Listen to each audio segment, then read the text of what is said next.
CBS News Bay Area Afternoon Edition with Ann Makovec. Breaking news, the Republican-led House just gave its final passage to President Trump's sweeping budget bill.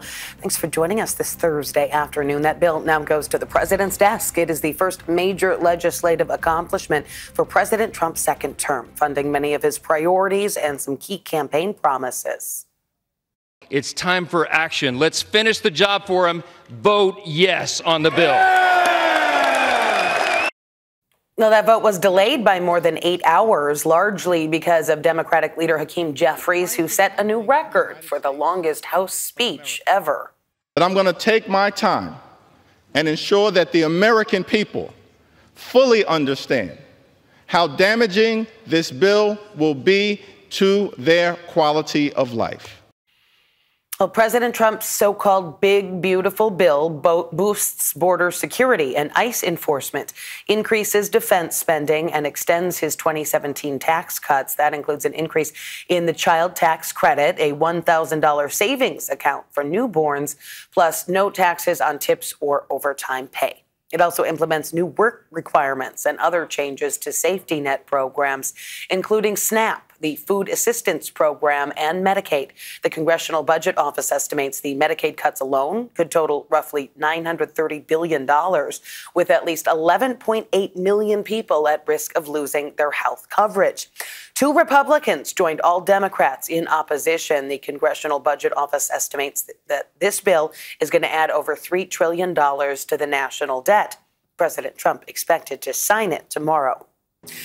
Developing news we are following in Morgan Hill. A body was found near Anderson Lake. Police say they still cannot confirm yet the identity of that person who died. The Santa Clara County Sheriff's Office have not said whether the body is connected to the disappearance of 18-year-old Marissa DiNapoli. She was reported missing Monday night. Saturday night, Marissa told her family she planned to stay with a friend, and later that evening she was seen with Martin Mendoza, whom investigators say is not cooperating with the investigation. Now, Mendoza is considered a person of interest, and investigators are actively looking for him right now. 7 people still unaccounted for in the dangerous fireworks explosion that happened in Yolo County on Tuesday. That building belonged to the company Devastating Pyrotechnics. They were using it as a storage facility for commercial fireworks. Officials say there were still undetonated fireworks exploding in that warehouse just last night, preventing firefighters and first responders from entering the site. The company's website only displays a statement saying, in part, quote, "Our focus will remain on those directly impacted by this tragedy." And again, that company, Devastating Pyrotechnics, has ties to the Bay Area, including an office in San Francisco. State records show they have an active license to import and export fireworks and one for holding public displays. Fire officials confirmed safety checks at the warehouse in the past, but don't show when those happened nor the results of any findings. And that company was set to run multiple fireworks shows in the region this 4th of July. So that incident now causing some cities to reevaluate their plans for the holiday. We know St. Helena is canceling its event because fireworks for its show were housed in that warehouse. Cloverdale was also impacted and is canceling its show. And the fireworks show at Lake Cunningham in San Jose, no-go as well. All right, stay up to date with the latest on the warehouse fire investigation and impact on CBS News Bay Area, as well as on the CBS News app and KPIX.com. On the fire watch, a wildfire burning in San Luis Obispo County has jumped from 6,000 acres to more than 35,000 acres. It is being called the Madre Fire, and it's burning in the Los Padres National Forest, the state's largest fire so far this year. So far, no structures have been destroyed, and crews are making progress in their fight. It is 5% contained. There are evacuation orders and road closures in the area. And here in the Bay Area, elevated fire weather concerns because of our windy conditions. For more on that, here's meteorologist Jessica Birch. Not only are we dealing with breezy conditions throughout this afternoon, but it's a dry day for us today, too. Relative humidity this afternoon drops down to around 20 to 25% throughout most our inland areas.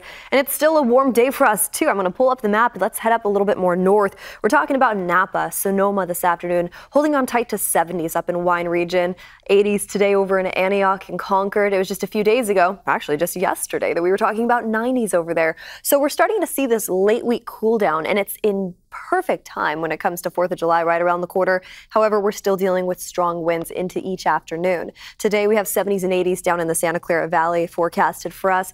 And those winds today into the Santa Clara Valley could gust anywhere up to around 20 to 30 miles per hour at times. We're also noticing that into San Francisco and along the coast all the way up into Bodega Bay. This is where we're at right now. This is what we're expecting into the evening hours tonight. About a 20-mile-per-hour wind gust from San Jose into Fremont.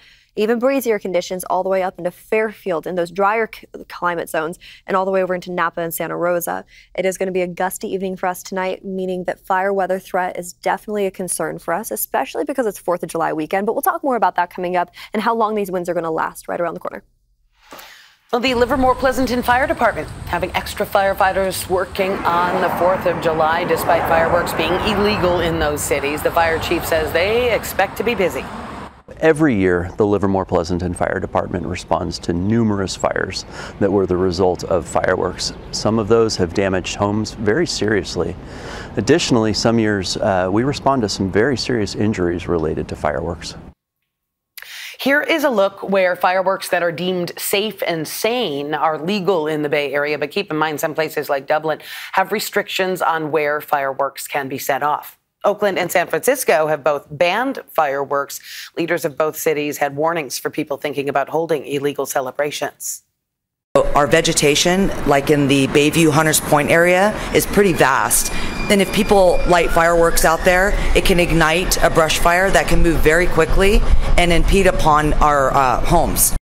We will be deploying additional officers throughout the city to address illegal fireworks, illegal vending of drugs and alcohol, and also the potential for sideshow throughout our city. On a national level this year, the Department of Homeland Security has activated its National Terrorism Advisory System following U.S. strikes against Iran. The holiday travel rush is already underway today. One of the busiest travel days of the year at airports across the country. AAA expecting a record 72 million people to hit the roads, skies, and railways this holiday weekend. Nearly 6 million of them will be flying. Our Veronica Macias was at SFO with a look at what to expect if you're heading to the airport today. We've seen crowds of people coming here to SFO, getting in line for TSA. They're prepared for the requirement of the Real ID. You can feel a little bit of tension and anxiety, but also a lot of excitement for people to get reunited with their loved ones or their friends when they get to their final destination. You can see there's no wait time right now at TSA. People have been going in, things running smoothly as they get their Real ID check, their faces scanned, going through this security checkpoint. It shows having clear makes a big difference during peak flying times. However, it does cost $209 annually. SFO is clearly seeing an increase this summer. The moment you arrive, it takes a little longer to find that parking spot, so give yourself plenty of time. SFO anticipating a 4% increase in travel compared to last year. Nearly 1 million people expected to fly throughout this holiday weekend. And to celebrate America's birthday, we found people from Walnut Creek traveling all the way to Boston for a cruise. Lots of people also talking about some nerves when it comes to flying. It's very crowded, so we have to plan to be here 2 hours ahead of the time for our flight, and we travel with kids, so a little bit harder. I'm going to see my cousins who we last saw each other at 25 and now we're 75, so it's going to be fun. Everybody's traveling, and of course all these last accidents and everything that we were hearing in the news get a little scared. But I think we just have to went through, and I mean, we know that flying is the securest way to travel anyways. Throughout the morning, we've also been checking FlightAware, the website not showing major cancellations or delays here at SFO. But again, that could change during the holiday weekend. You want to give yourself 2 hours for those domestic flights and 3 for international ones. Well, still ahead, the alternative to the traditional fireworks shows where you can watch drones take over the skies on the 4th of July. And we are going to meet the woman empowering others one hairdo at a time. Our CBS News Bay Area Icon Award winner coming up. The U.S. Supreme Court will be taking up a case that hits close to home here in California. The justice is agreeing to decide whether states can ban transgender athletes from competing on girls' and women's school sports teams. The court is going to hear appeals from Republican leaders in Idaho and West Virginia defending their state's bans. A decision is expected by next summer. The Trump administration has threatened to pull federal education funding from California for the state's policy allowing transgender athletes to compete. Taking a check on Wall Street, the Dow added almost 350 points, just shy of its record high close in December. All the major indices finished the shortened week in the green. U.S. markets going to be closed tomorrow for the 4th of July holiday. The pop on the stock market comes after a positive jobs report. U.S. payroll increased by 147,000 in June, which is more than expected. The unemployment rate fell to 4.1%. For the first time, there will be no 4th of July fireworks on the peninsula. Foster City is canceling the show because of construction, and Redwood City also scrapping them. But it will be replacing the fireworks with the first ever drone show.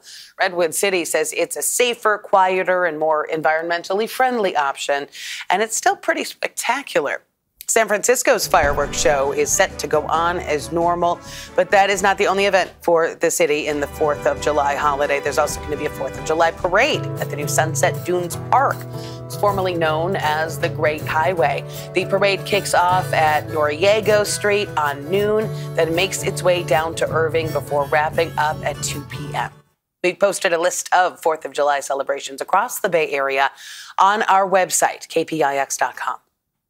Back to our first alert weather, taking a live look outside at the city of San Francisco. Little gray out there. And of course, everyone wondering what the conditions will be like for the big fireworks show tomorrow. Let's check back in with meteorologist Jessica Birch. Well, it looks like those winds are really helping tomorrow, at least when it comes to clearing things up into the evening hours tomorrow night. But let's start off with today. It's Thursday. A lot of us heading out for that holiday travel. And if you're hitting the roads today, at least it's dry. And it's very beautiful, actually, when it comes to our temperatures. Just a little bit breezy for us, too. You might notice that. You might need a white knuckle a little bit on the steering wheel as you're heading across the bridges, especially into the next couple hours as winds start to whip up more. We're expecting 70s up in the North Bay today, 80s off into the East Bay, a mixed bag of 70s and 80s into the Santa Clara Valley with 60s along the coast. But let's dive into what's happening for us in the big weather story, which of course has to do with the winds. We're already up to around 20 to 30 mile per hour winds along the coast and all the way into our inland spots, and it's only lunchtime. We head into our dinner time hours tonight.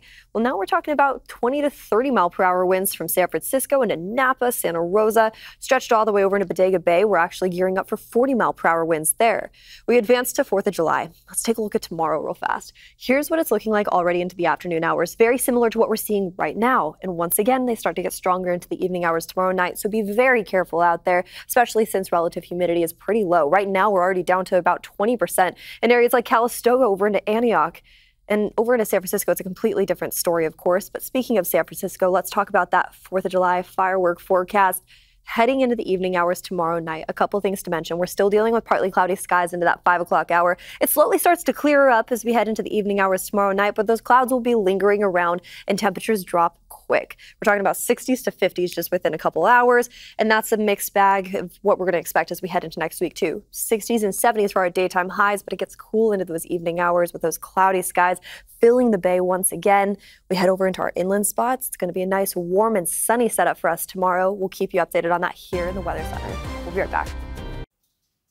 Nearly 90% of new businesses owned by women are started by a woman of color. That is according to the latest U.S. Census. An Oakland small business owner is now paying it forward, empowering others in marginalized communities to get ahead. Sharon Chin introduces us to this week's CBS News Bay Area Icon Award winner. Okay. So, V. Vargas is in the business of helping people look and feel good at her Be Here salon. So she thought, why not use her skills to help others live their best life? I had this idea of what if I could do that while at the same time teach folks how to create amazing magic behind the chair. So do you want it to be just kind of soft around your face? So in 2022, she launched the nonprofit Be Infinite. The 2-year cosmetology apprenticeship program gives people a fresh outlook, like she had after her own troubles as a teenager. I ran away from home, and although I didn't experience a lot of the things that folks have experienced, because thankfully I had my family, and I think like my mom's prayer always. So she created Be Infinite to give others new hope, whether they were formerly incarcerated, in foster care, or surviving some other brush with trauma. It always takes just one person to really see the light in someone. So it's important for me to be able to be that light for someone. V partners with a cosmetology school so apprentices can get licensed in 3 months. She also gives lessons in financial literacy, offers mental health resources, and trains apprentices to create a safe space that's sensitive to traumatic experiences of the guests they serve. We have people that sit in our chairs that we're the first ones that they tell they might have just got diagnosed with cancer, or one of their family members passed away. Use the cold water. One of V's apprentices, Kayla Gregory, already has her cosmetology license but needs more hands-on practice. Kayla had been earning more than $9 an hour doing odd jobs at her aunt's foster care home. But now V is giving her tools to wash away fears about her future. How am I going to afford to live? How am I going to afford to maybe purchase a home on my own? How am I going to afford to have children? V is giving me the opportunity to be able to do something like that for myself. So instead of all of this going down the drain, and going green is part of the program. V packs separate bags of hair clippings, foil, and chemicals and sends them to a waste management company for recycling and proper disposal. As a certified sustainable salon, more than 95% of its waste gets diverted from landfills. I always remind guests when they come in that they're not just like getting a haircut, but they're also impacting the world. So for empowering underserved people with infinite possibilities in the salon industry, this week's CBS News Bay Area Icon Award goes to V. Vargas. And you can nominate a community hero for a CBS News Bay Area Icon Award on our website, kpix.com/icon. Coming up, a twist on a literary classic hits the stage here in the Bay Area. We're hearing from the leading ladies of And Juliet on the show's San Francisco run. A new spin on Shakespeare's romantic classic Romeo and Juliet is on stage in San Francisco right now. It's a jukebox musical that includes hits from Kelly Clarkson, the Backstreet Boys, Katy Perry, and Bon Jovi. The story asks, what would happen next if Juliet didn't end it all over Romeo? Our Gianna Franco talked with the women who played William Shakespeare's wife and Juliet. Everybody's voice is heard in this show, but specifically the female empowerment piece that Juliet gets to portray on stage, it's just otherworldly, and I see people smiling in the audience, and I see people at the stage door saying, I really needed this. So it really means a lot to share Juliet's reinvention. You can catch And Juliet at the Orpheum Theater in San Francisco through July 27th. I've heard some positive reviews. That is it for the afternoon edition. Remember, we are streaming 24/7 on the free CBS News app. Just go to Live and then choose Bay Area. Meantime, enjoy your Thursday.